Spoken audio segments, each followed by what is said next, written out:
Ayun mga idol, ibablog ko yung barkada ko, padihan ko. Nagluluto. Hindi ko na naibigyan. Sa sobrang asar ko, dito na sa bulod kasi sayang yung dress ko. Ang ginawa ko, nagbra na lang ako tsaka nag-shoot. Ayun mga idol. Busy talaga yung friend ko. Ayan, si Ramil. Babaero yan. Ayan. Hi, hello babaero. Padi. Pagyoon talaga si Padi. Oh, si Madi. Hain na si Madi. Nandito si Padi para luto ni Tata Palangga. Kakaasar ang mukha ang hayop. Nakakaasar ang mukha ni Tata Palangga.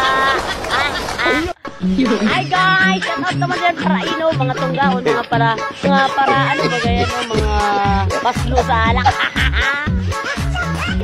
Anong klaseng dila? Mga dila na mga matinig. Ay mga dugi, nandito ako sa bukas.